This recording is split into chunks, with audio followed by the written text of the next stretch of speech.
When the ball is thrown vertically upwards, one misconception by a lot of students is to think that the resultant force acting on the ball since it's going out should be upwards, but this is wrong.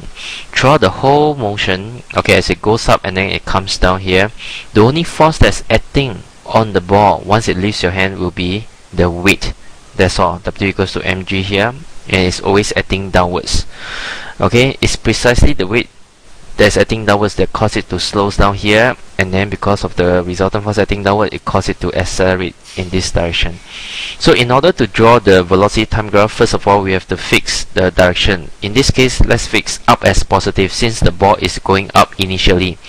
Therefore, it will be on the positive portion of the graph, and when it's coming down in this direction, opposite to what I fixed, it will be shown on the negative portion of the graph. Now, as the ball goes up, the speed decreases until at its maximum height. The speed will be momentarily at rest, which is 0 meter per second. Therefore, here will be the maximum. So on the graph here, at time equals to 0, it will be the maximum speed. Let's assume it's 20 meter per second. It will undergo constant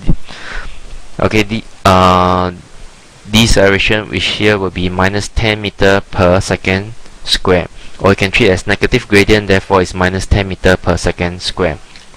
Okay, at time equals to 2 seconds here, it reaches its maximum height, and on this path downwards here, the speed increases. The speed increases until the maximum speed here.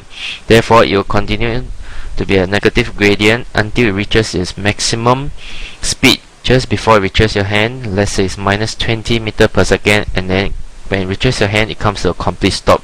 4 seconds here. Now, what does the area under the triangle here represent? It represents the maximum height in which the ball has reached. So if I ask you what's the total distance traveled by the ball, it will be the sum of these two areas here. And if I ask you what's the displacement of the ball, since the starting point and the ending point is the same, so the displacement will be 0. So this is how you draw the velocity time graph when the ball is thrown up and then it comes down.